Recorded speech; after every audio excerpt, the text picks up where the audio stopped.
copy, I will give it to you. I remember, yes. That I'm asking for 6.5 billion. Okay? Sure.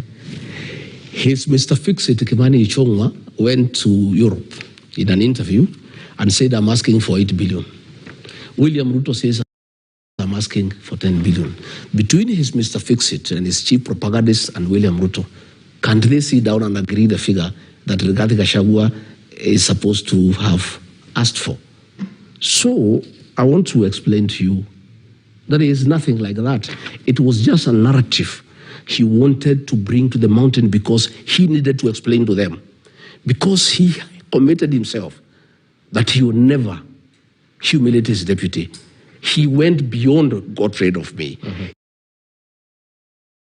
He needed something to tell the people of the mountain. But of course, everybody knows it's a lie. Because if that was true, it should have come in the impeachment. Again, let me tell you, Rogers. But I have to ask you, because you're equally on record in public mentioning that President William Ruto offered you 2 billion Kenya shillings to resign ahead of the impeachment in October. Yes. So isn't that a counter-narrative? No. I talked before. He talked the other day. Okay. I have not talked after he has talked. So your claims are true? I said he talked to me. He sent a very senior officer in government. When he called me myself when we disagreed, and said, I cannot work with you. I would like you to resign. And if you don't, I'll impeach you. And later on in the interview, I'll tell you why we disagreed. And he said, instead of you going home empty-handed, and since you assisted me, I would like you to go with your retirement package, and I can get you some money to get you started off, like 1.5, 2 billion. Mm-hmm. I told him to go to hell. I'm not interested. I'm priceless. And that kind of money, I have. You know how much I funded your campaign. I am not a man to be given 2 billion shillings. You know what the kind of money I am into. And therefore, I said, fine.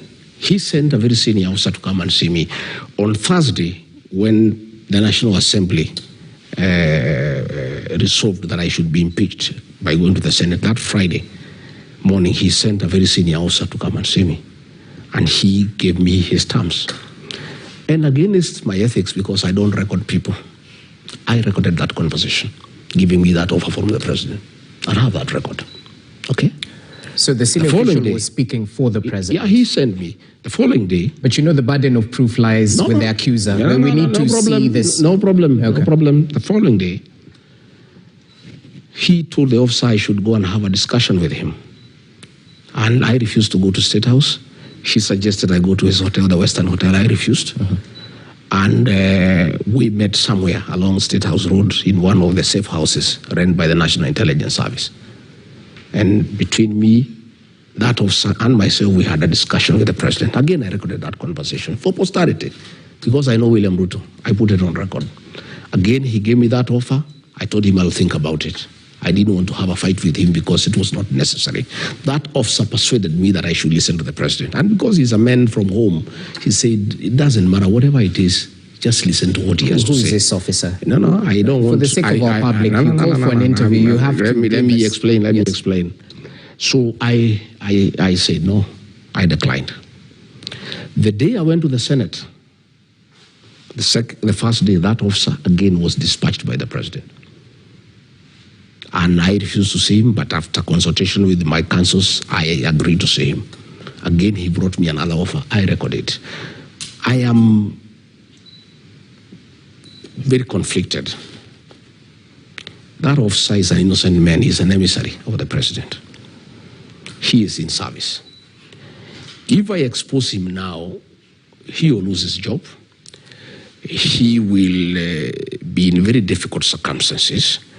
So on discussion with my family and lawyers, we have agreed that when he retires, and it's not very long from now, we'll be able to release that information. And I have done that because I know his family and I don't want to jeopardize his position. And because he did not come on his free will, he serves the president and he cannot be able to argue with him. I'll have that information. It is ready, it's well stored. And I would like to tell these people not to try to come and read here to get it. It's not here. I've stored it nicely with somewhere, and it's in good position. Allow me to reel you in, because you're a truthful man, as you say. At the end of the day, if you're giving us allegations, you have to substantiate. I don't understand. I have told you, because when the president went to that interview, he was asked to substantiate. He refused to substantiate. I have done a lot of substantiation. I've explained to you why I don't want to receive the information now. But I will release the information because it's for public information, so that between me and the president, the people can know who is right and who is not right and who is lying to the people of Kenya. You know what your critics are saying? Yeah. Since you heavily funded the presidential campaigns in the Mount Kenya region, that you're asking of this 10 billion, or is it 6.5 billion, whichever the figure, was simply a way of returning your investment. You well know how politics in Kenya I don't think so, because when I was funding the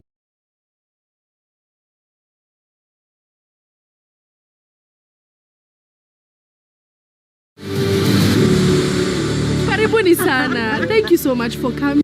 Hey,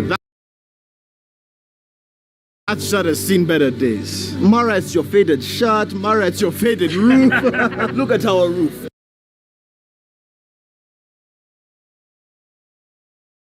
From Mabati Rolling Mills, still as vibrant as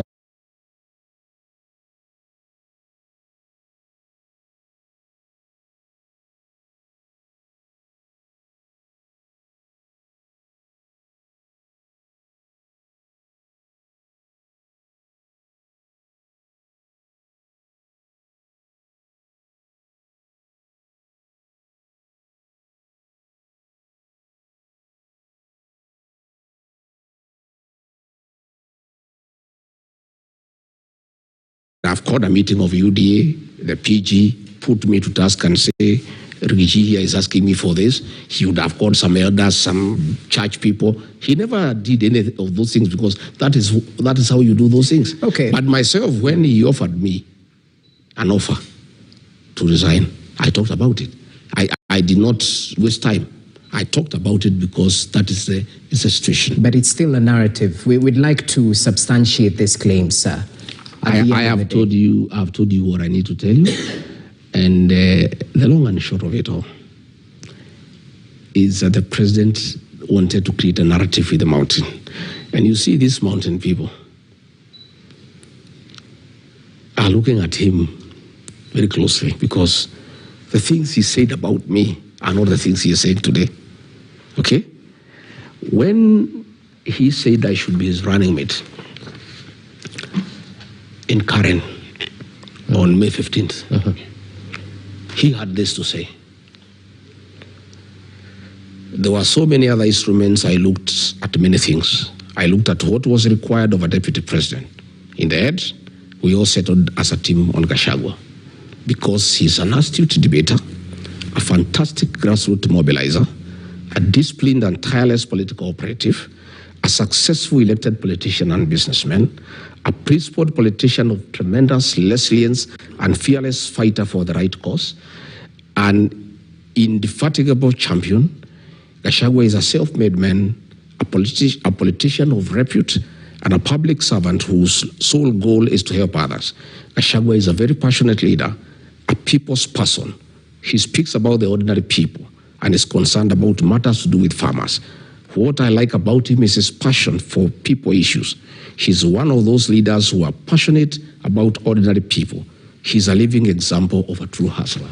Then the president is here telling the people of the mountain, the man you gave me is a blackmailer. He goes to Western, he says, man is a tribalist. He goes to Nyanza, he says, this man is a primitive. Give me a break. You are talking to the same people. These same people are the ones he talked to when he wanted my services, when he wanted me to mobilize the mountain people, when he wanted to take advantage of my oratory skills to mobilize votes for him, when he wanted me to articulate people-based issues. Yet, when I say don't demolish houses for innocent people, he says I'm fighting his government. Yet, he was saying I stand for people issues. So I am saying that The mountain people, you can condemn once. You can't condemn twice. What they are saying, William Ruto, you successfully persuaded us to fight our own son, Uhuru Kenyatta. Please, you cannot persuade us to fight Rigathi Gachagua because we now know you. You came and told us that Uhuru Kenyatta is bad because he is working with Raila Odinga. And Raila Odinga is a very mad man and a very dangerous man, the Lord of Poverty. Today, you are working with Raila Odinga, singing praises for him everywhere. Then the mountain people are looking at him and saying, is this the same man who made us hate Uhuru Kenyatta because he was working with Raila Odinga? Today, he is singing praises for Raila Odinga, taking him all over Africa to be the king of Africa. Right. And he wants us now to believe him, that Rigathi Gachagua wanted 10 billion from him. Is this not the same man who came here and told us that Uhuru Kenyatta is a drunkard? Is he not the same man? Now he is here again, telling us that our son, Rigathi Gachagua, is incompetent. Our son, Justin Muturi, is incompetent. Our son, Moses Kuria, is corrupt. Our son, Methekal Nturi, is corrupt. Mr. President, I have no capacity to advise you. Nobody can fool the mountain people twice. You fooled them once, they feel very sorry about it. They actually feel very low and very down. I want to assure you, your tricks are now known, your games are known. You will never again in your lifetime make the people of the mountain fight their son or their daughter. They will never do it. You made us hate Uhuru Kenyatta. Okay. You made us humiliate him. You told us bad things about him that were not true. You said he was incompetent. You are the one who is incompetent now. It is very clear for everybody. Everybody is incompetent except you. Even now you are saying your new Mr. Esa is very competent. You are the only one who is competent. Everybody else who disagrees with you, everybody else who has a problem with your modus operandi, anybody else who has a problem with your leadership is incompetent. Okay. You are the only competent person in this country. So, and with all due respect, we'll treat what you've said earlier on as allegations because you still haven't substantiated them. I have to ask you this because it's a multi-pronged question. When exactly did your friendship, your working relationship with President William Ruto start, and when did the rain start beating it?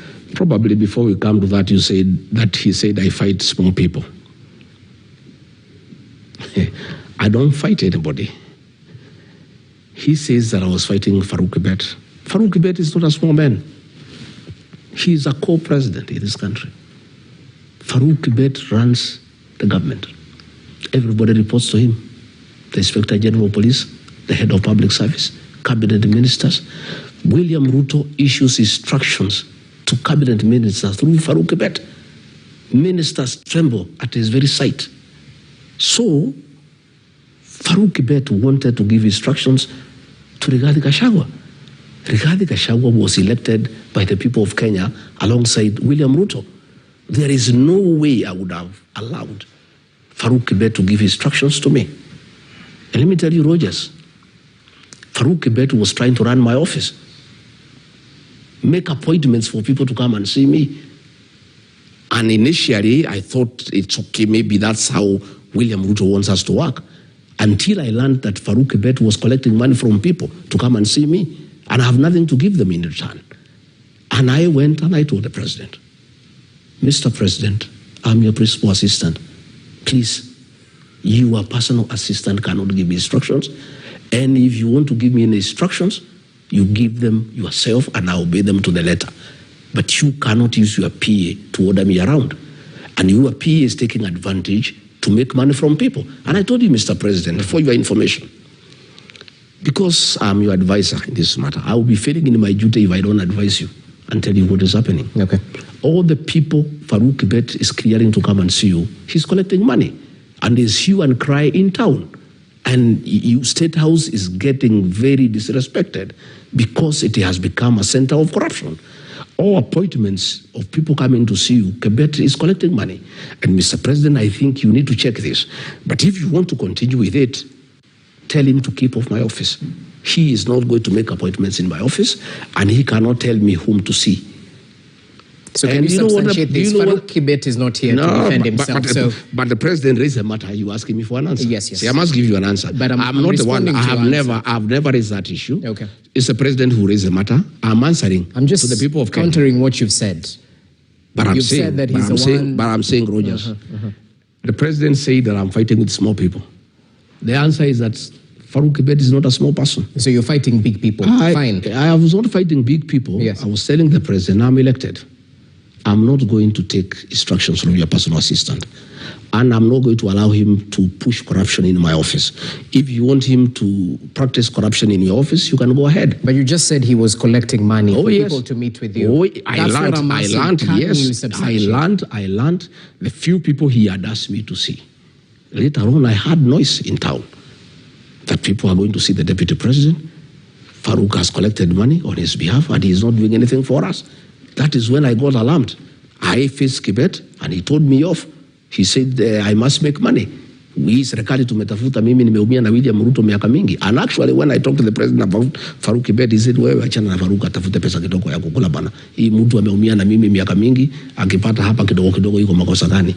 So, I'm telling you, when the president said that I'm fighting small people, that is a man who is running the country, you know?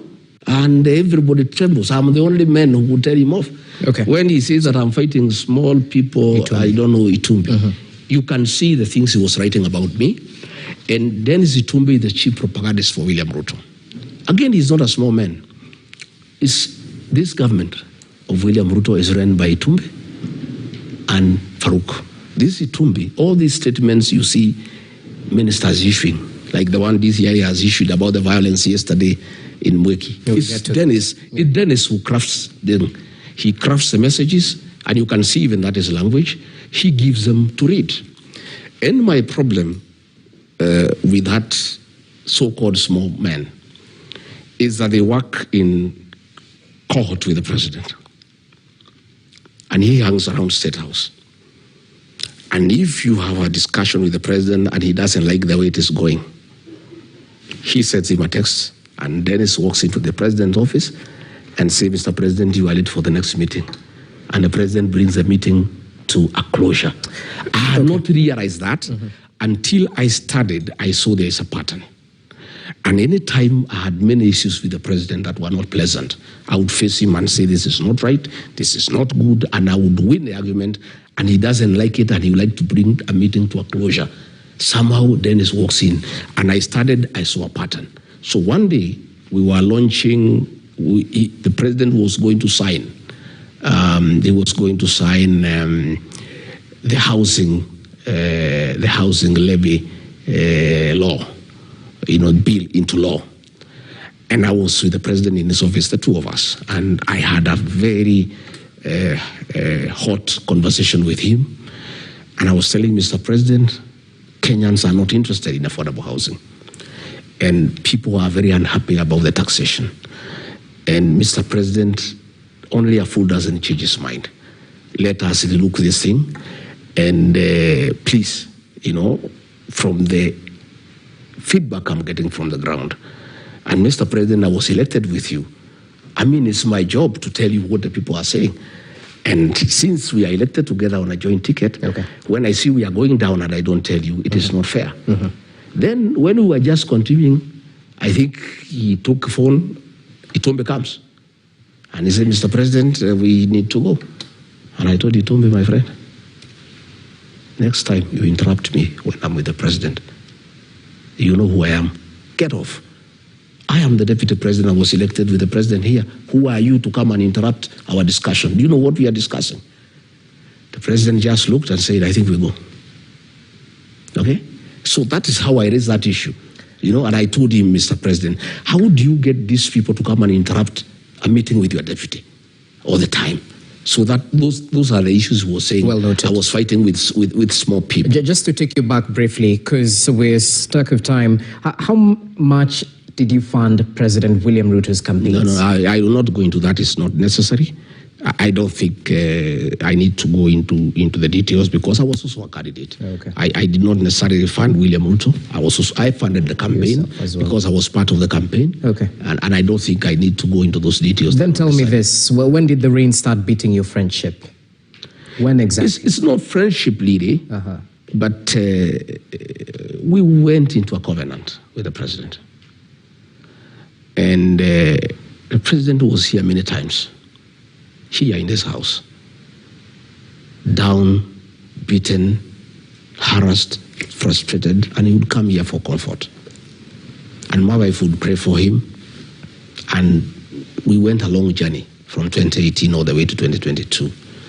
And I believed him and I trusted him. And since I'm a man of honor, I took his word for what it was. And we agreed many things, but we never wrote anything down. And that is a mistake that I made, that I regret today. And my community, the Mount Kenya people, regret today. But they have forgiven me because William Ruto is very deceptive. To deceive Rigathi Gachagua is nothing because he deceived bishops, reverends, pastors, everybody, all of us, our whole community. A very respectable community were deceived by one man. So I fell for it, and we agreed many things. And I went into it blindly. But as soon as we came in, the man changed completely. And all the things we had agreed, he became very arrogant. He said he's president. He said that he'll do whatever he wants.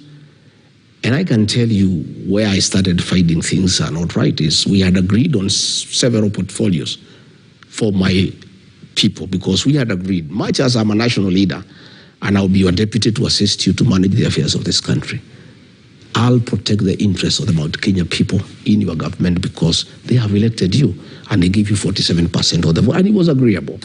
And all the things we had agreed in terms of portfolios, interior, agriculture, water, lands, finance, he honored all those things. But then he was very cunning. All my ministers from my region, he put PSs from his community under them. And after some time, my ministers told me they are flower girls. He would just work with the PSs directly without any reference to them. And I realized he had conned me and the community. So that's when the issue started. That is one of the issues. Okay. Number two, he keeps on saying people are tribal. He has accused me of tribalism. When we were appointing PSs, I asked him, since I was a public servant for a long time, we need institutional memory. These PSs are civil servants. Much as they served Uhuru Kenyatta, they are career civil servants. Mr. President, why don't we retain several of them for continuity instead of bringing everybody who is new? He said, no, hiyo watu wa kwende, hiyo ni watu ya Azimio, ni watu ya Uhuru. But there were some PSs who were retained. No, let me explain. Let me explain, that's where I am. He said, wa kwende hiyo watu, sitaki kuwaona. We'll get our own people, they will learn on the job. I said, Mr. President, we are new, me and you, we have just come. If we have new ministers, we have new PSs, the country must continue. Why, please, from my people, from my community, the region, I have 5-6 people I would like you to retain. And for you, as you can retain what? Then we are, okay, he overruled me, I kept quiet. Then we worked on it and we agreed on the list. And we got all new people. Okay? And I went home. All new people? All new people. In agreement between me and him. Okay. I came here. At 7, the list came out. The list had changed. From his community, he retained 5 PSs. From his community. He retained Belio Kipsang. He retained Julius Koril. He retained Kipto. He retained Kimtai and Dr. Tum. From my region, he retained one guy called Hinga. I called him. I said, Mr. President, I requested you that we retain a few PSs from my region who are working with Uhuru for continuity and from your people, but you told me you don't want anybody old, you want new people. But Mr. President, from your community, you have retained 5 people. This is not fair. You have started shortchanging me right in the beginning of our government. He told me, wewe Rigathi, wewe ni kumbavu sana. Kama you want to be the appointing authority, my friend, you run for president, you can appoint the PSs you want. This is my government. Now, Kwende, and he switched off the phone. That is, and when I hear him that was talking, in 2022. Yeah, 2022. That was the second month in government. So when I hear him talking about tribalism, that Rigathi Gachagua is tribal. When you look at the way he reappointed PSs from his community and chased away all the other PSs from all the other communities except his own community. When you look at the appointment of CEOs in parastatus, there are more than 60 from his community. And he talks about tribalism. You know, I've heard him saying hatutaki ukabila. You know, hii Kenya ni yetu sisi wote. Sisi bwana hatutaki ukabila. Munikubalie niunganishe wa Kenya wote. Hii Kenya ni yote sisi wote. Then more than 60 CEOs of parastatus are from his community. Okay. That is where I just realized things are not what I thought they would be. And when I tried to talk to him, he was very abusive. And I kept quiet because I didn't want to have a fight with him. I just, played along. And we just continued, And then along the way, he started purging people from my community. He wanted to get rid of the Commissioner General of KRI, Mr. Mburu. And I said, no, Mr. President, we agreed with you that 1 for 1. I mean, if you want to change Mburu because he was Uhuru's, you replace him with somebody else. He said, okay, no problem, let him go, we'll replace him. When the replacement came, he took me around, he gave it to somebody else from another region, and like that. And then we went to Earth Water, he sacked somebody called Engineer Thoita. Okay. Like that, we went to the sports fund, he removed somebody. With the time I realized that he had, in a very calculated manner, having a purge on my people. And I started now fighting back. And I would face him and say, Mr. President, these people from this region voted for you, 47%. You will not be president without their vote. They are asking me questions that I cannot answer. The issue of pending bills, 900 billion. People came to me to see me. And I saw him, I said, Mr. President, for us to improve circulation of money into the economy, why don't we make the payment of pending bills a priority? Sema hiyo watu ni watu ya uhuru bwana. Hiyo biashara walifanya kwa uhuru waende watafute uhuru walipe. I said, my brother, that was a government that was legal. It was not an illegal government even if it was headed by Uhuru Kenyatta. Mm-hmm. The liabilities of government under President Uhuru Kenyatta are our liabilities. Money that we have borrowed from foreigners, we are paying, even if it was borrowed Uhuru's time. Mm-hmm. Even this money that our people have worked on, he said, no, wacha tufanye mambo yetu bana. And I just realized that the priority was to do new business so that people can have their cut. They didn't want to pay money for old business because they were not part of it. Those are some of the issues that started giving us problem and we went along. And thanks for clarifying that, because people might wonder where exactly did the rain start beating. But I have to be the devil's advocate here, Your Excellency, because at the end of the day, the people who still associate you closely with the head of state, since you campaigned for him vehemently before the 2022 general election, and thereafter, that's when, this working relationship was a little bit skewed. To those who equate your complaints the same way as they equate those of a jilted lover, that since you faced the axe, now it's obvious that you won't go around praising the head of state. I didn't start saying I have a problem with him when I was asked. I started saying before, if you remember, on June 25, when policemen massacred our children, the president called a press conference and he did not invite me and say the agencies are criminals who are prisoners. The following day, as deputy president, I called a press conference in Mombasa. And I told him off. I said, these are not criminals. These are our sons and daughters. I have not been jilted. I have not been asked from office.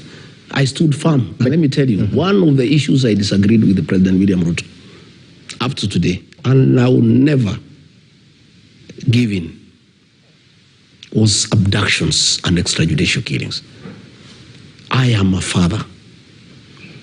I am a Christian, I am a husband, I am a leader, I am an elder in my community. Children are our flowers. You cannot kill children because they're asking questions. And the questions they're asking are legitimate. That we are running down the country, that there is too much corruption, that we are not listening to the people.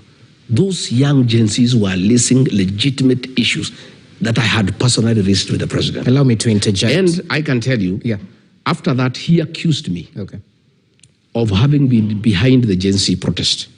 Okay? And I said I was not behind the Gen Z's protest, but I associated myself with what I was saying despite being deputy president. So you cannot sit here and tell me that I've started raising these issues, because we disagreed or because I left. You remember, in the Senate, there was an accusation against me that I had opposed evictions of people from Nairobi River. I raised that issue when I was deputy president. True. There was an accusation that I rejected the haphazard relocation of traders from Wakulima Market. I started disagreeing with the president a year ago. Our disagreement around October was the culmination of a whole year of total disagreement. Okay, but I'll have to voice what critics say. At the end of the day, Warren Live lost during the 2023 Azimio protests. Did you speak vehemently against it? No, that time, the first 1 year. The first 1 year. Briefly, as we take a break, yes. The first 1 year, I believed in the president. And you heard him excuse me that I was not defending government programs. Wewe kuchasikia Rigathi akienda kwa TV kutetea housing program. Wewe umesikia Rigathi akienda kutetea education model. The first 1 year nilikuwa naenda, and there are clips. Until I realized the affordable housing is a fraud. It's a business venture between the president and DEFCI to sell cement, to sell steel, to sell mabati. I stopped defending it. Well, DEFCI is not here to defend No, he's not here, but I'm just saying. Okay. And I stopped defending it. And even the president tried to tell me to go to TV to defend the housing program. I told him I'll not go. When I learned the university model is not working, and it was very unpopular with the students and parents, I refused to go. So he wanted me to go and defend Adani, which is corruption. I refused to go and defend. He wanted me to go and defend Shah. Okay. And it's corruption. I refused. But my question, I am saying. Allow me to ask you. Yes. Because my question is centered on the 2023 Azimio protests. Did abductions start in 2024? They started in 2024. They started in 2024? Yeah.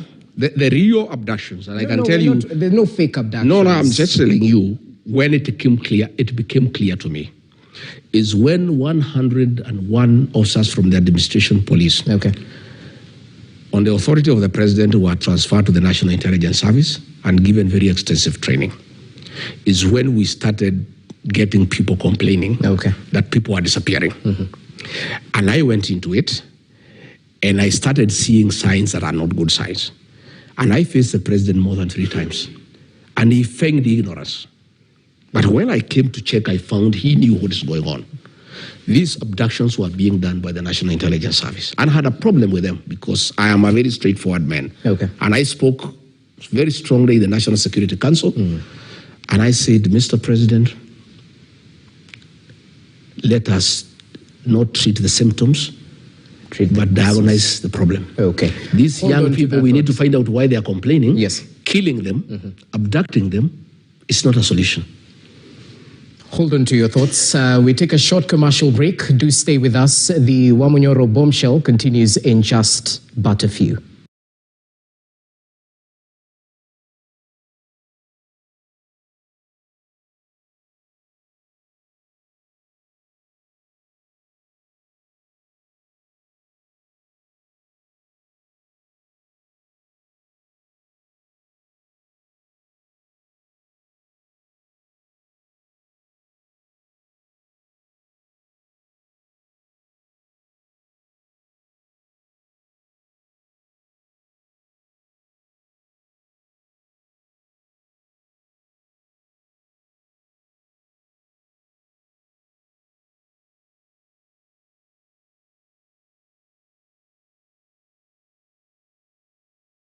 And all the things he is saying today.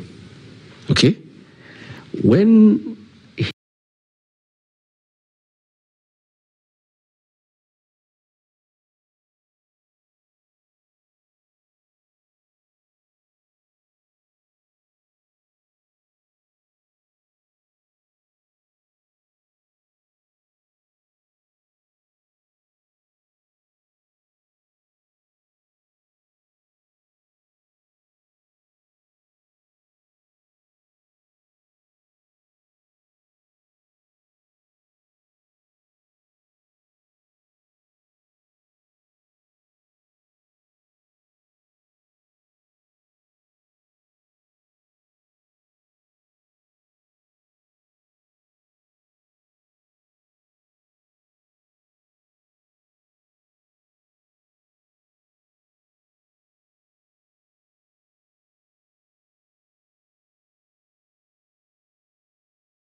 he said I should be his running mate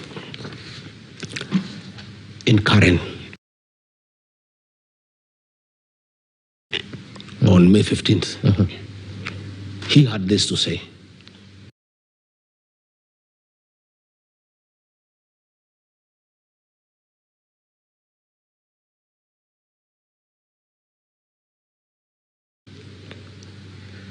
There were so many other instruments. I looked at many things.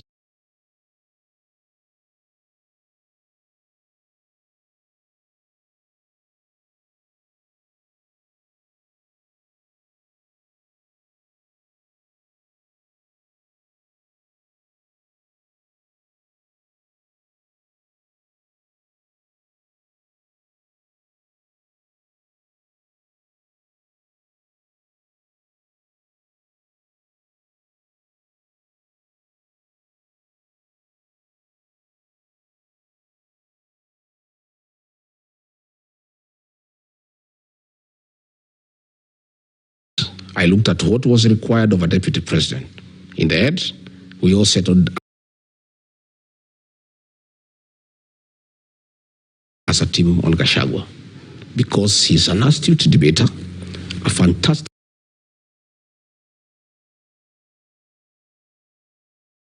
grassroots mobilizer, a disciplined and tireless political operative,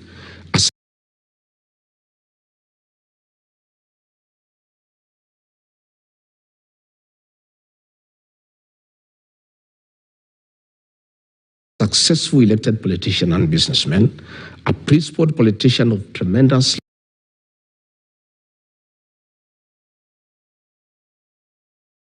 deals kibao kila wiki na Carrefour.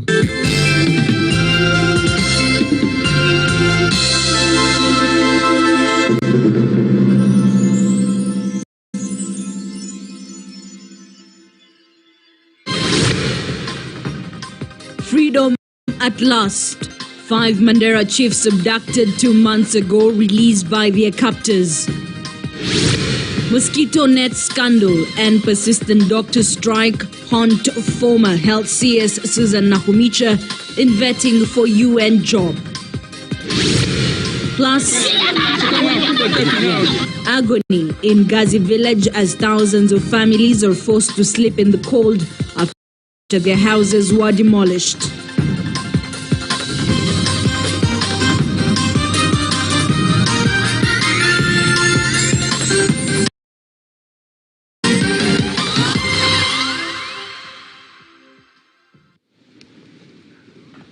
Welcome back and thank you for keeping it KTN.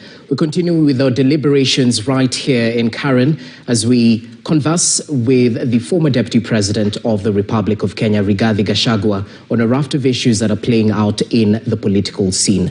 Thank you for your patience. I cut you short right before the break. With all due respect, somebody has just sent me a text I saw during break from Rogoro Ward saying that they were amused by President William Ruto and lies, because when he spoke, he said that he is the one who built the road to Amonyoro. And somebody had just said, to people, they are just laughing. He's such a liar.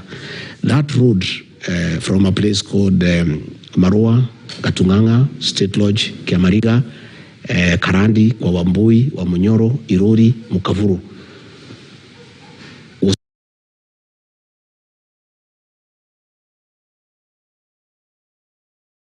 funded by President Uhuru Kenyatta in the year 2019. I commissioned that road in the year 2020.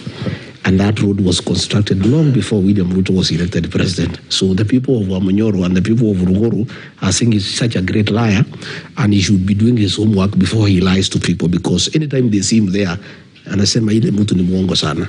Now, I want to give you 3 things that we disagreed with William Ruto. And it's important because now that he spoke the other day trying to say that he disagreed with me because I wanted 10 billion, I think it's important now that I tell the people of Kenya. I had a serious disagreement with President William Ruto about Sudan. You know we have a problem in Sudan. There is a rebel movement called RSF. And the leader of that group is called Hemeti, has been the vice president of Sudan. So in 2023, William Ruto called me to his office and told me that diplomatically, a president can only invite a president to visit him, and he has a friend who is a vice president and he cannot invite him. So he wanted me to invite him on his behalf. I recall you said this. And he had a letter. Yes.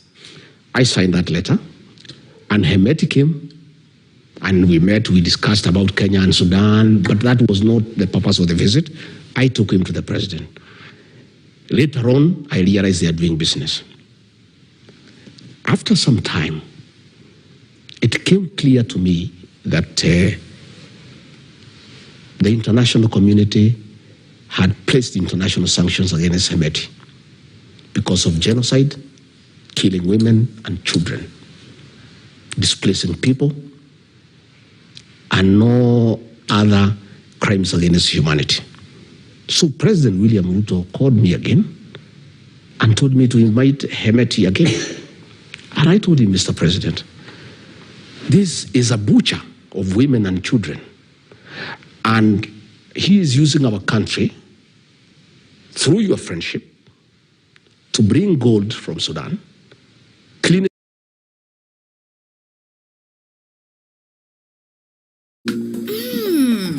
Indulge in the moment with every spoonful of Delamere real fruit yogurt.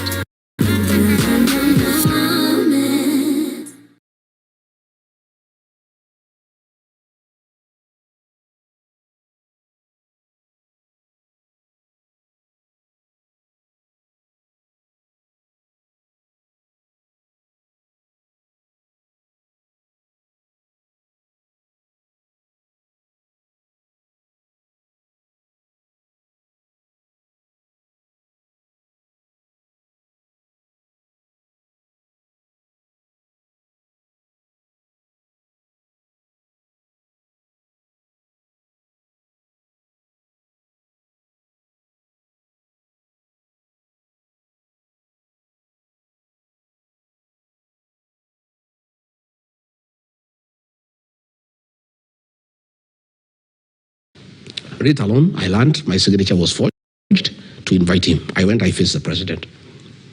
I told him, if this man lands in this country on an invitation purportedly signed by me, I would disown him. So the visit was stood down. And then he told me, well, Taniona, I am tired of you. You are a very difficult character.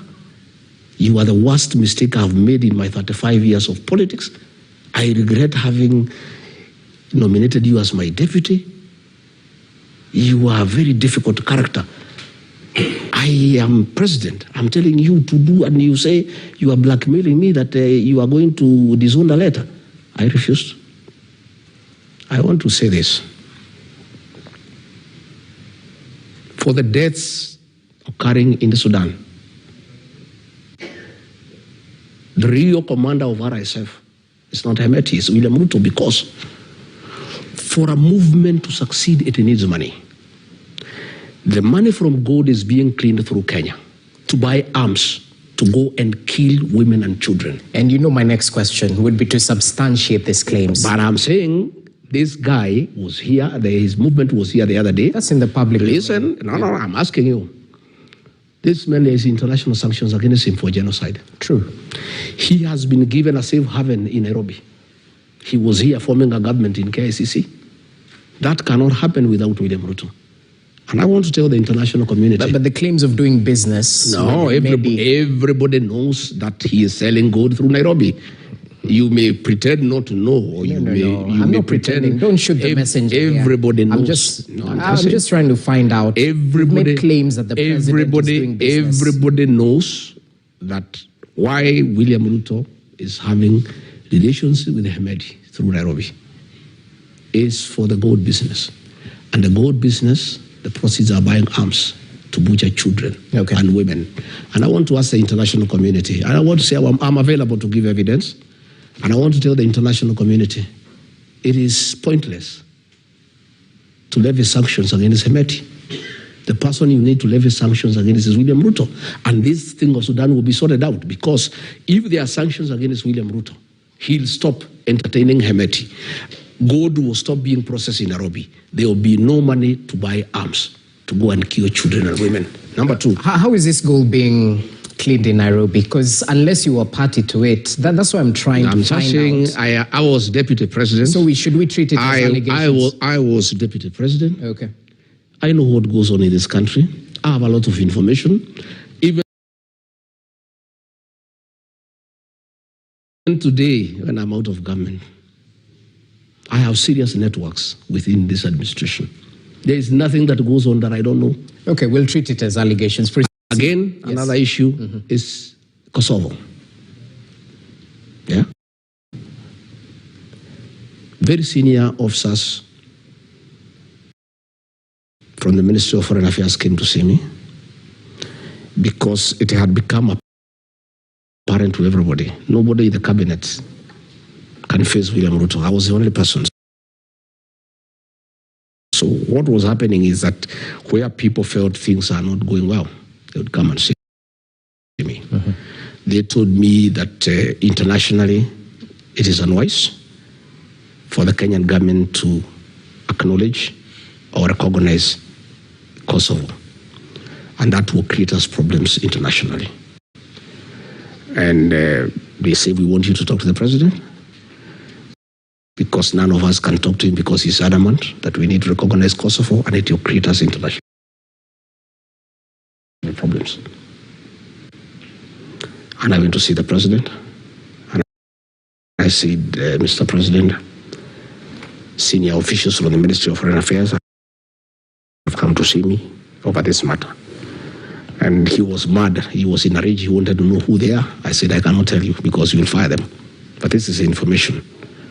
Please don't do it. It will soil our image. He said, go to hell. I am the president. I make decisions in this country. And if you don't like it, you can quit this government. And Regarding, please, keep off foreign affairs. Wefanya kazi yako ya naibu rais. I say, Mr. President,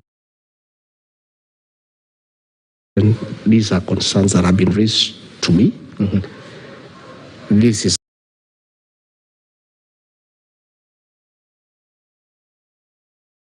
about our image internationally. Yeah, and I think it is only fair that you listen to me. Only for me to come and hear is later that the president and the president of Kosovo are having a business deal in Mombasa, or a hotel in Mombasa. Which hotel is this? Let me give you the name. It's escaping my mind. Okay. It's escaping my mind. And so, because of commercial interests, by the president, commercial interests by the president, as a country now, you have heard what has happened. Zambia is up in arms. Moscow is up in arms. It's the Dolphin Hotel in Mombasa. The Dolphin Hotel is a joint venture between President William Ruto and the President of Kosovo, and because of the President's commercial and selfish interests. We are now in trouble with Serbia. We are in trouble with Russia. I mean, this is not right, you know. And he really hated me for raising that matter. Okay. And he was very bitter. Again, you know, he's also interfering with the DRC. And I can confirm that he is creating problems in the DRC through involvement with M23 because of his interest in gold business in the DRC. And as the chairman of the East African community, William Ruto can also solve any problem in this region because he is an interested party because of commercial interest. And that is why you found that our embassy in Kinshasa was attacked by the people of that country because of our involvement, you know, in the internal affairs of that country and involvement with the rebel movement against a legally established government. Right. So these are things that the president and I were disagreeing from time to time. Because I told him, you know, again, people from Foreign Affairs came to see me. I went to see him. Again, he really told me off, you know, and told me to keep off Foreign Affairs and leave it to him and the Minister for Foreign Affairs. I said, Mr. President, this has to do with the stability of our region. So I want to say to us, the international community, to put an eye on this country. We are not going to have peace and security in this region unless they rein in on the impunity of William Ruto and his appetite for commercial ventures in the region. Because of his appetite for commercial ventures, he's putting the country in an embarrassing diplomatic position and is endangering peace and security within the region. And these are things I raised with the president because nobody else could face him. Musalia cannot face him. Nobody else can face him. It's all trouble when they see him. Even when they know what he's doing is wrong, you know, nobody else can face him. And that is why he had to get rid of me because I was becoming an irritant.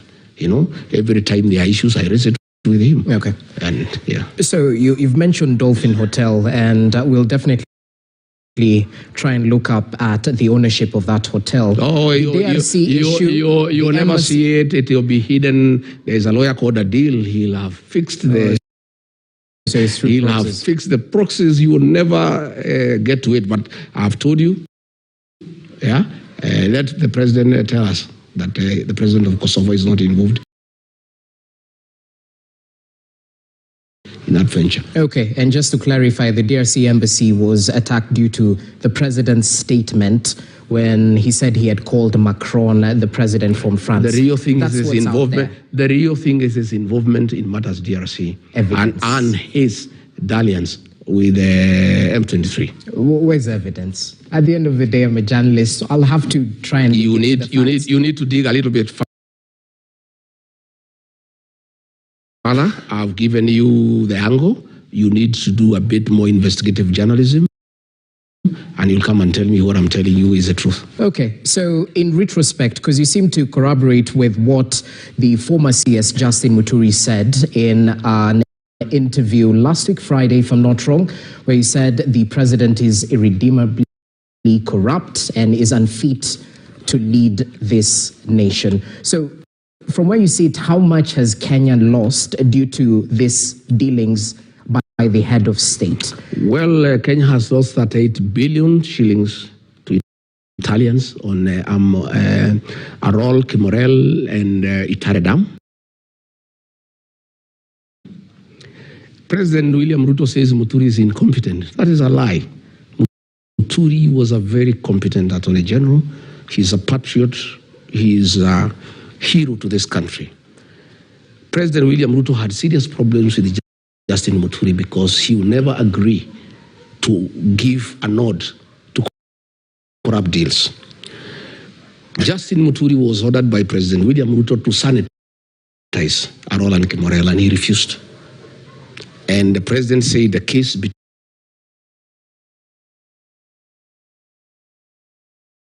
between us and the Italians, we had a very weak case. And he told the president, no, We have a very strong case because these people never delivered anything. But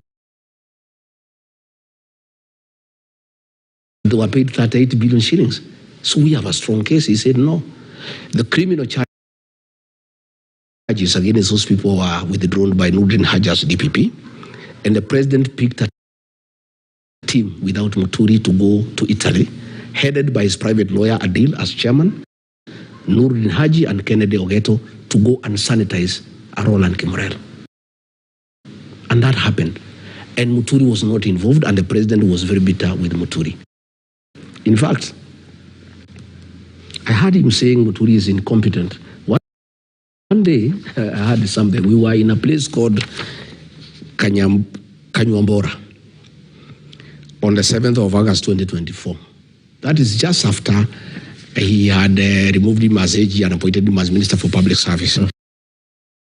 So I heard him telling the Muslims that he had a very incompetent AG. You know, he has double speak. This is what he told the people of Kanyambora.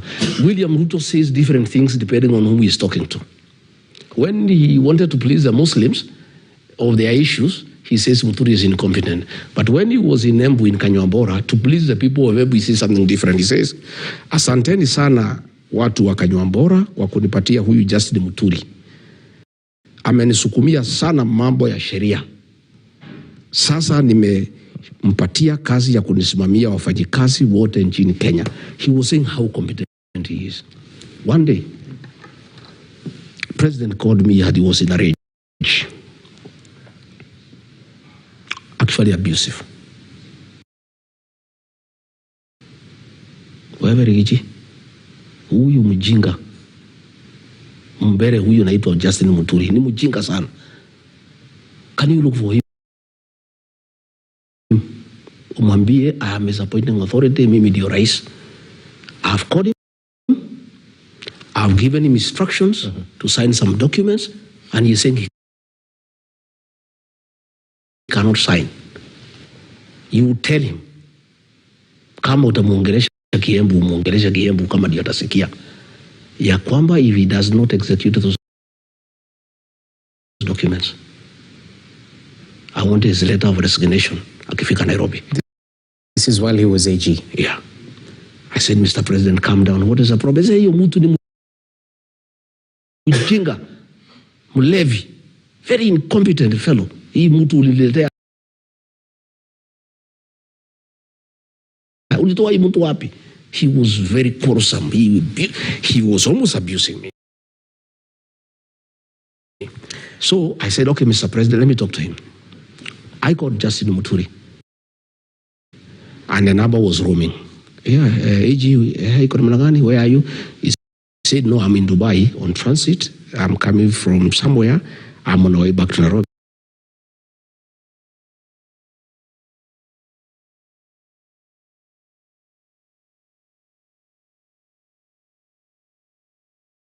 I say, the president has called me and he's very bitter that you are disobeying him and there are things he has asked you to do and you are not doing. Why are you disobeying the president, Mr. AG? He says, no. President has asked me to sign them documents in the lobby of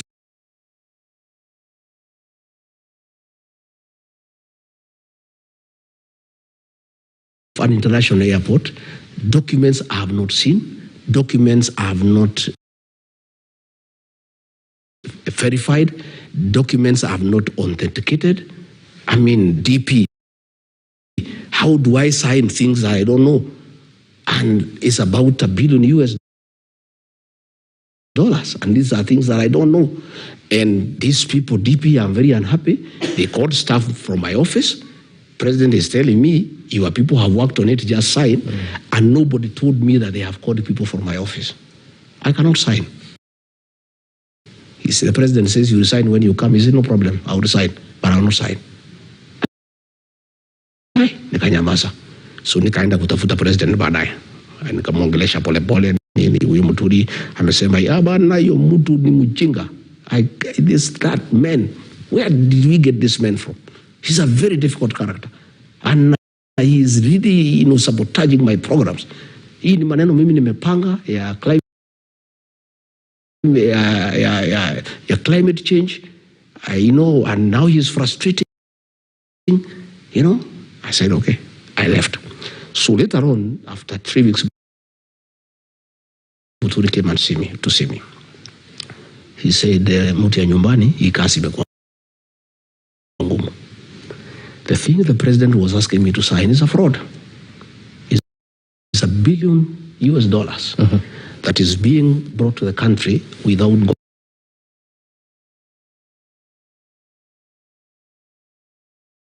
going through the National Treasury, which is contrary to the PMF Act. This money is supposed to go to the Ministry of Environment without going through the National Treasury. I have done due diligence. The owners of that farm have criminal cases against them, and there are people who are involved in money laundering. And from my investigation, this is money laundering. I'm not going to do it. So I told the president what he has said, and he was very bitter. And you know what has happened? Since Justice Muturi refused that thing, the talk of climate change for the last 1 year, you have not heard the president talk about climate change. That 1 year, 2023, he was talking about nothing else but climate change. It was a scheme for money laundering. We were talking about planting 15 billion trees. That deal for $1 billion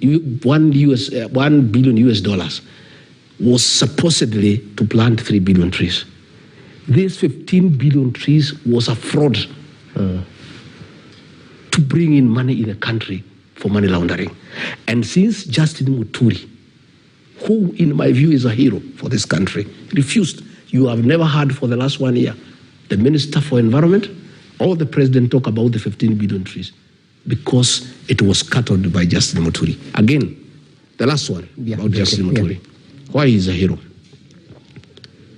We were in Naivasha. And again, the president was mad that Justin Muturi had refused to okay a purchase of land for industrial park. And the president, we slept in Naivasha, we were in a retreat. He called me to his suite, and he said, I want you to talk to this tribesman of yours. Na hii watu yako riji wananisumbua kwa hii serikali. Hii watu ya mlima wananisumbua. Martha Koome ananisumbua, huyu Muturi ananisumbua, wewe saa ingine unaleta kichwa ngumu, niko na shida na nyinyi. Wewe ongea na Muturi, we want to buy 11,000 acres to jenga industrial park, tufungue Naivasha. Can you talk to him? I said, yeah, well, I look for Muturi. He said, no. I have told the president that it is illegal to get money from SFT. SFT is a settlement fund trust. That is money meant to settle the landless. He said it is not legally possible to use money for settling the landless people to buy land for industrial use. Yes. Again, he told me this land has not been procured competitively. I mean, how do you procure land for 8 billion shillings without any tender, without any due process? So you're a single source. How do I, as AG, do that? He said, I can't do it. Okay. Again, when we were in Kakamega for a cabinet meeting, he was again mad with the AG because the then CS Health reported Muturi to the president that he has refused to sign a cabinet memo for the 4 health bills. And the health bill, and I again talked to Muturi. He said those bills did not originate from my office. As Attorney General, all government bills must originate from my chambers, from the State Law Office. These bills were done in State House. I have no input. How do I append my signature to something I have not originated? So the fight between William Ruto and Justin Muturi is one, he refused to okay corruption. He refused to own bills that he has not originated, and he refused to be twisted by the president to allow money laundering in the country. And to me, again, the president is calling him incompetent, the way he called me incompetent, the way he called Uhuru Kenyatta incompetent. Anybody who doesn't agree to what he is saying is incompetent. The same with the Mitheka Lenturi. And I had a fight with the president, myself, because President William Ruto was Minister for Agriculture during the Kibaki time. During Uhuru 1, that is the first 2-3 years, 2013 to 2016, Felix Kosgei, the head of public service, was the Minister for Agriculture. So when Mithika Linturi was appointed Minister of Agriculture, the president and Felix Kosgei were running the ministry. Mithika Linturi was just a flower girl in the ministry. And I can tell you, they wanted to fix him about fertilizer. All fertilizer is procured at State House. Yeah? The president determines to buy from who, at how much. It is the president who does that with Felix Kosgei. So when they were trying to fix Linturi, when they brought bad fertilizer, and I'll give you evidence, the one that you want, because I think this is important. A company called Maisha Minerals and Fertilizers Limited. This is Defki, who is a partner of the president. He is also into fertilizer, and he is the one who imported bad fertilizer. Okay. So when the report came from KEBS saying this fertilizer is bad, President William Ruto ordered Linturi to allow the fertilizers to come in and forget about it. Then they wanted to arrest Linturi and take him to court for this fertilizer this year. And I told the president, you cannot do that. You know, Mithika Linturi is innocent. It is yourself and Felix Kosgei who are buying fertilizer in State House. In fact, as we speak today, I want to tell the Kenyan farmers, today there is no fertilizer and the long rains are here. Because fertilizer has not been prepared. Because it's the president himself who does it. He decides from who at what price. And this has taken time. Okay? All right. And again, finally, the Russian government gave us 40,000 metric tons of fertilizer. The donation. It was given to this man called Maisha Minerals by the president. And another 30,000 metric tons from Algeria given to the same man. They blended and sold it to government. A donation from Russia, a donation from Algeria was processed and sold to the Kenyan government at the same price that we are buying fertilizer from. And I would like you, now that I have told you, go and ask the Ministry of Agriculture, the fertilizer that came from Russia as a donation, which farmers were given free of charge? The ones that came from Algeria, which farmers were given free of charge? The president gave it to Maisha Minerals, Defki, his friend, blended, packed, and sold to the Kenya government. They pocketed billions of shillings. That is why we are saying what Muturi was saying, it is true. You know, the president would speak in cabinet. Hey, mimi sitaki ufisadi katika serikali yangu. Na mimi, I will be merciless to anybody who is caught up in corruption. You know, people will just look at him because all the procurement in this government is done by William Ruto. In fact, in cabinet, behind the scenes, because nobody could speak openly except me and maybe Muturi, the president in cabinet, behind him, is known as the principal procurement officer of the Kenya government. All decisions are made in State House, in fact, even in affordable housing. All the contractors are decided in State House. In fact, let me tell you, these markets you are seeing. As we finalize. Let me tell you, these markets you are seeing. Okay. They are being built with money from the housing levy because we are not able to absorb money for the housing levy. And that is illegal, of course, because the money was collected for housing, but it's doing the markets. Why the president cannot agree to give this function to the counties? You know, markets are a devolved function. It's because of the procurement aspect. He's the one procuring the people who build these markets. And then when he finishes building, he gives them to the counties. I want to challenge President William Ruto. If you are not involved in corruption, President, make a decision tomorrow. This money for markets, transfer it to the counties. Let them procure, let them supervise, Let them open the markets. You have no business, Mr. President. All right. Like now when he was in Central Kenya opening markets, he's not interested in the end product. Okay. His interest in this market business is the procurement aspect. And that is why, despite the fact that markets are a devolved function, the president cannot let go because he's micromanaging the procurement of markets for his own gain. He's the one who negotiates with the contractors. In fact, why the president has no time to fix this country. He spends most of his time on procurement.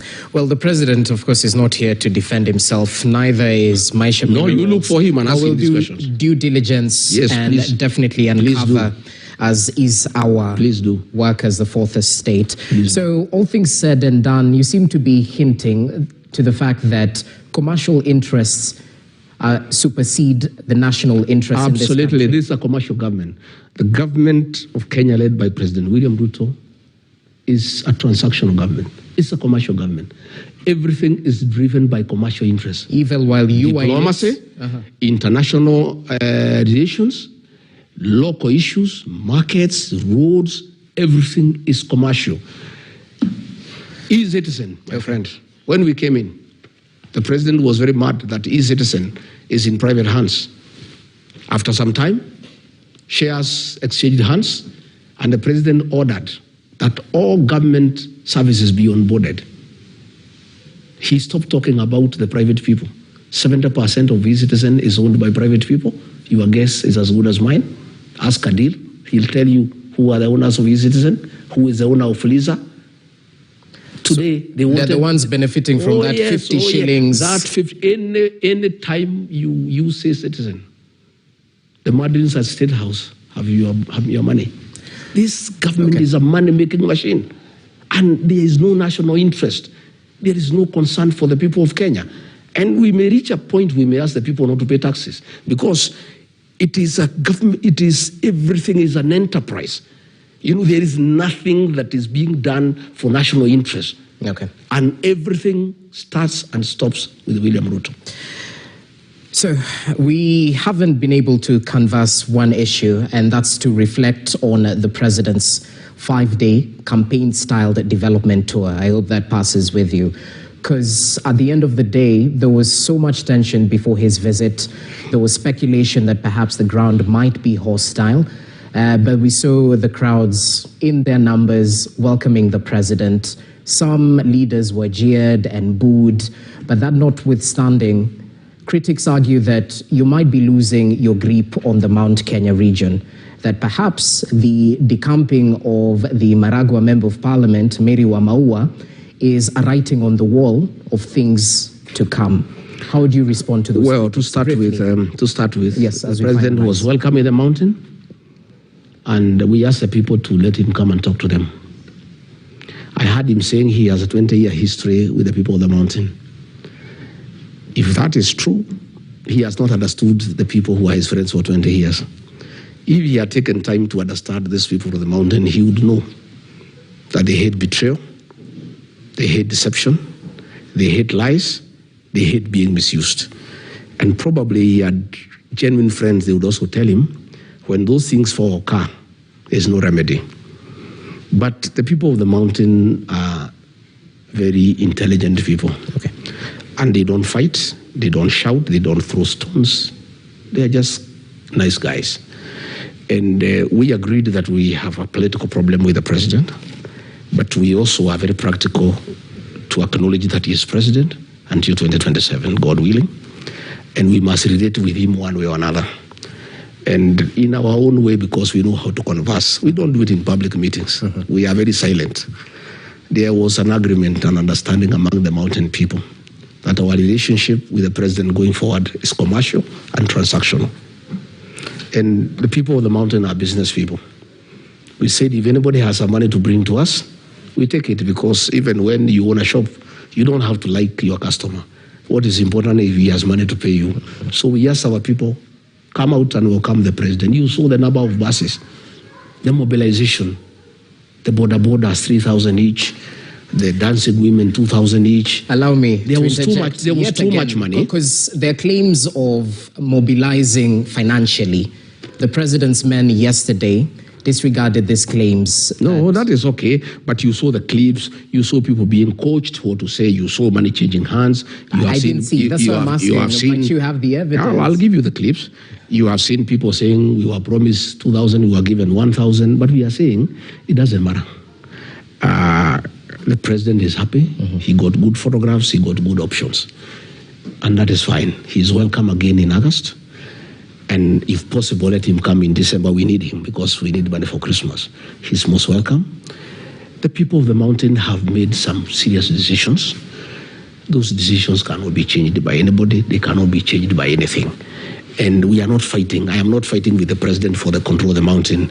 I heard he said he's the king of the mountain. Let him be the king of the mountain. And if he's the king of the mountain, he did not go around. He should have just used his chopper, go to the Lenana Peak and pronounce himself as king. If he wants to be the king of the mountain, let him proceed. About, I don't know, MP decamping from where? The people of the mountain don't follow leaders. It is the leaders who listen to the people and where they want to go and align. That is what I do myself all the time. So she listened to the people and decided to decamp. I'm saying, if that is what the people told her, that's what I'm saying. Okay. If that is what the people told her, it is fine. But what I know is that the people of the mountain are not led. They tell the leaders where to go. So if the president believes he has the ground in the Mount Kenya, he's the president.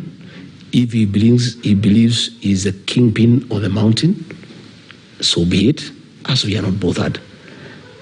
All we know is that we have agreed on how to go politically. The people of the mountain have told me that we made a mistake to go to an election without our own political party. They have said that will never happen again. They have asked me to form a political party, a national one, which I have done, which will be announcing in May. That is what they have told me. Again, they have told me that they will not agree to be divided, and our vote will go to one basket. That has been agreed. Again, they have told me they are aware the president wanted to isolate us, and that is why he had a meeting in Mount Elgon, where the MP for Webuye announced where the president was there, that they will unite everybody to isolate the mountain. They are aware of that, and therefore they have told me to look for friends, and I'm doing that, and things are going on very well. About what will happen politically, that is a story for another day. Let's keep on observing. Okay. And are we asking the president? He came to the mountain. People of the mountain welcomed him. Nobody disturbed him. Nobody jeered him. Of course, his cronies had a very difficult time in Nyandarua and Lari and Githunguri.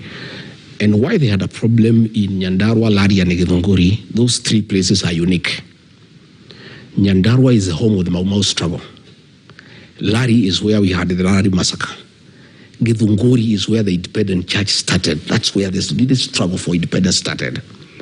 The people of the mountain had a big problem with the traitors and collaborators than the white colonialists, because the collaborators and the traitors made them suffer a lot. The people of Nyandarua and Lari and Githunguri cannot stand traitors. That is why you saw that reaction. Okay. They didn't have a problem with William Ruto per se, in terms of showing that they are unhappy. But people who have betrayed the community, the people of Lari, the people of Githunguri, the people of Nyandarua could not hide their feelings. And as we finalize on this, just briefly, you mentioned that the mountain has left the Kenya Kwanza administration, specifically the UDA party, to the rest of the country who are watching the masses and the claps and some instances of boos and jeers. Does it poke holes into your submission that the mountain has truly left the mountain? I don't know. That is subjective. But let me also tell you, even William Ruto, yes, where he sits, if he is honest to himself, he knows he was talking to his money. He was talking to his money, and a man can do what he wants with his money. He could have put the money in a big heap in State House and talk to it, or decide to take it to the people, give them, and put them together and talk to them. That is his decision. Okay. And he can come to the mountain. The meetings will be as big as he wants, depending on how much he wants to invest. The quality of the meeting, the clapping and the cheering will be determined by what he wants to invest. We are business people in the mountain. We are commercial people. Our relationship with the president going forward is transactional, is commercial. And it is him to determine that relationship for now. How does he want to relate with the people of the mountain? There is only one thing that is not transactional in the mountain. The vote. That is never sold. Okay. But clapping, attending your meeting, saying sawa sawa, that one is, those are services that are freely available to anybody. Well and good. As we finalize this chaos that erupted at a church service in Mwiki just yesterday, where you were in attendance, we saw a group of unidentified men storm the sanctuary, briefly halting the event, and they were demanding payment from you. Yes, nobody was demanding payment. If you saw in the morning, even before we left for Mwiki, a blogger who blogs for the president had already indicated that we shall be having a problem for people demanding money. Okay, he had already said in the morning, and it is there. We'll show it to you. Even before we went, okay. He said that we are going to Mwiki, and people will come to demand there for their money. So the people who arranged the goons, the governor of Nairobi, they gave them a narrative to say that they're asking for money. I got this information the night before. I have people right inside government, in police, DCI, National Intelligence. And that's okay, but at the end of the day, we're looking for proof. I am just saying, when I got that information, I've heard DCI saying that the police were not aware we were going. In the morning, I put a message to the DIG, because he's the one who told police not to attend. And I put the message at 8 o'clock, it is here. So he cannot say they were not aware because I told him. And I told him exactly who has arranged this violence.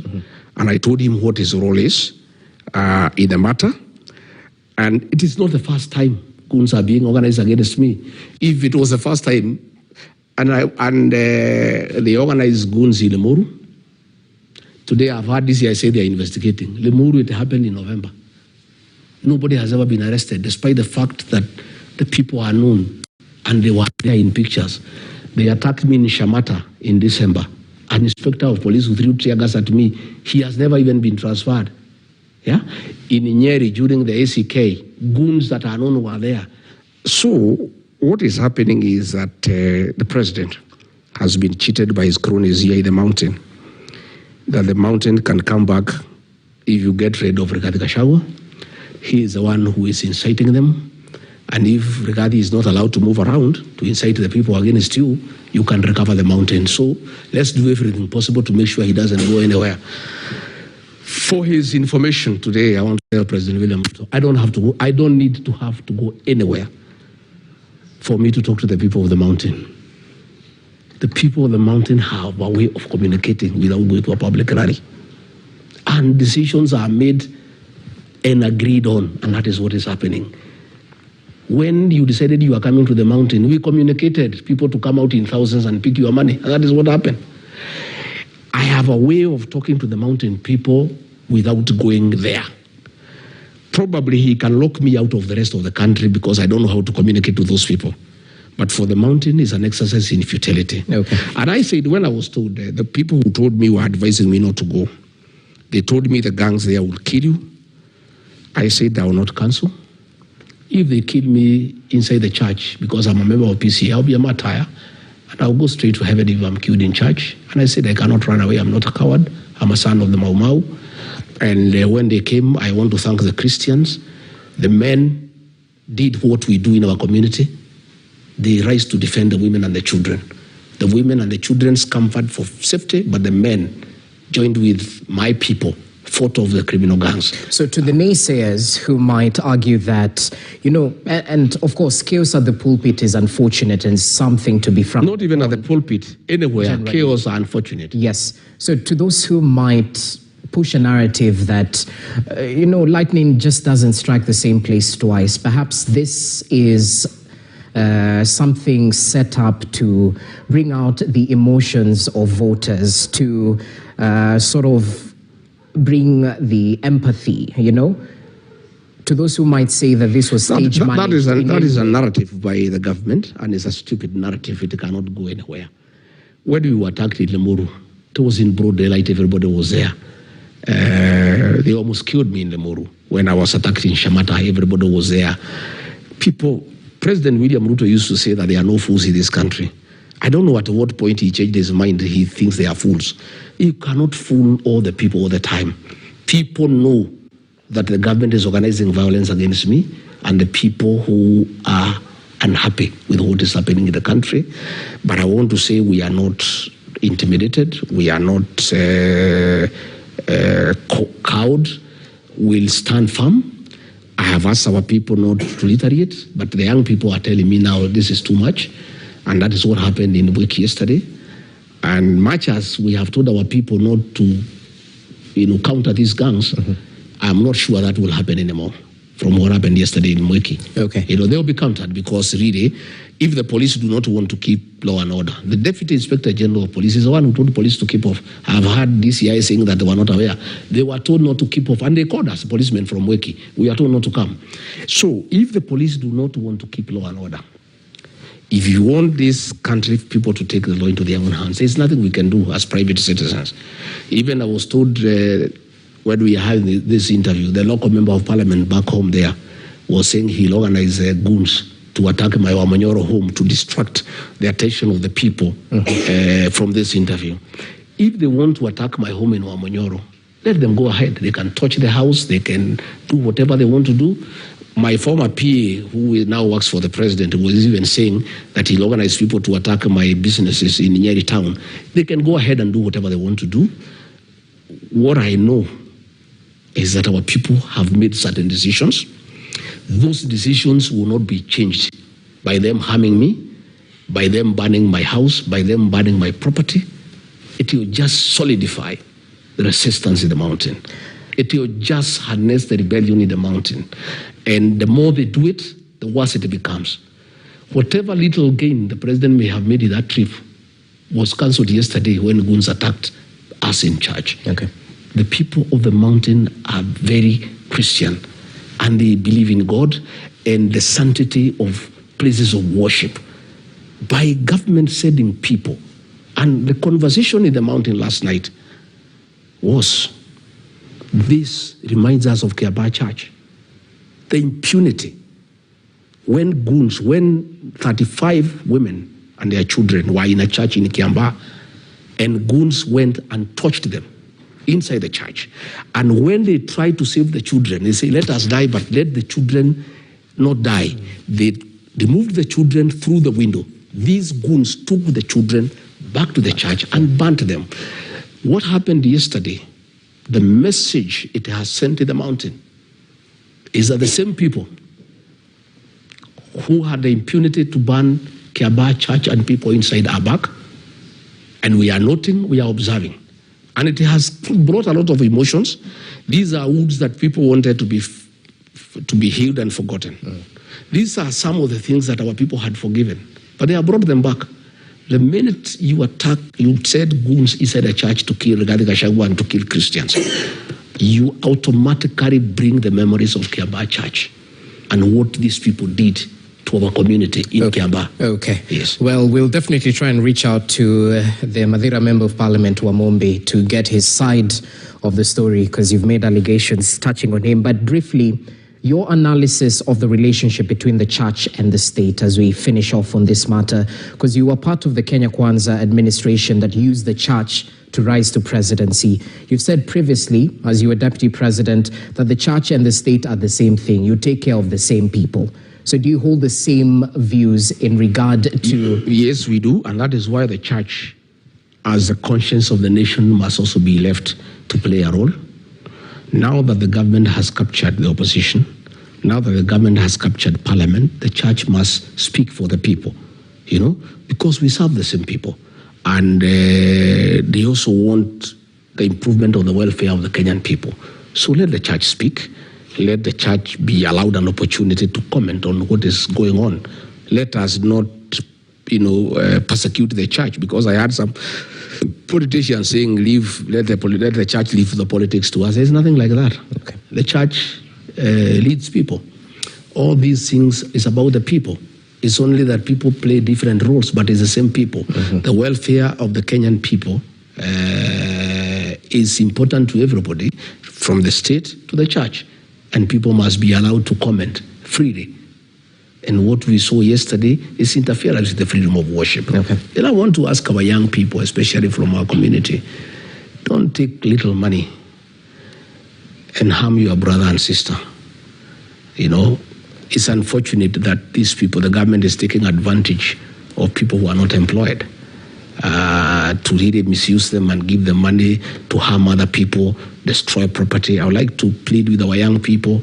Much as I know you are jobless and you are having problems, there is still an opportunity where you can earn some money without hurting somebody else, without destroying property, without creating chaos, without creating mayhem. Right. There is still that opportunity. The clarion call has been received. So, in terms of freely commenting, I'd like you to react to a comment by the CDF General Charles Kahariri, who not too long ago questioned the Ruto must go chance in reaction to the digital space being used for digital dissent. Not too long ago, equally, we saw the Inspector General of Police during a political gathering. He spoke briefly away from politics, but his presence spoke a lot. He mentioned that he was there for security, to plan the security ahead of the president's visit in the region. But if you put these two things together, as much as the police is independent and the military should be apolitical and not suppress the freedom of speech, don't you think that this Ruto must go chance can actually incite an unconstitutional action? I don't think so. Ruto must go is a clarion call for preparing people for the general election. Moi must go was there. Moi was not even a candidate in 2002, but it was there because he had a project. That did not lead to any unconstitutional change of government. I think people are just gearing towards the election. And our constitution guarantees the freedom of expression, freedom of speech. If you feel dissatisfied with the performance of William Ruto and you say he must go, you have committed no crime. You will be able also to express yourself on the ballot. What the CDF said is very unfortunate. You know, the military is the most trusted institution in this country, and our military is very professional and is respected. That is why you find we have been called to oversee peace missions by the UN, by the AU across the world for years, you know, because our military has been very, very professional. That's why you find even when the military came to the streets during the Gen Z were marching with the soldiers because they have confidence in them. I don't want to advise General Kahariri, but I having worked with the President William Ruto, I want to tell him to be very careful. I saw the way IG Japheth Kome was set up by President William Ruto during the Gen Z protest. He set him up, go and say this, go and say that, go and say this. And then when there was too much pressure, he called him in my presence and asked him to resign. Probably the general has been told, go and say this so that there is public backlash, and probably prepare a way for his exit. I am not sure, but let him be careful because I know President William Ruto. IG Kanja spoke in Kikuyu in Nyeri asking people whether they are happy that the president has come. He has no business as IG to go and market the president in Nyeri or elsewhere. That is not his work. And even if he was there to keep security, that also begs a question. How insecure was the president that he needed the IG himself to be in charge of his security detail? It has never happened. I see the regional commanders take charge of the president when he is in a region, together with the presidential escort commander. I have never seen an IG take over, the security of the president, unless you tell me that the president was having a serious challenge in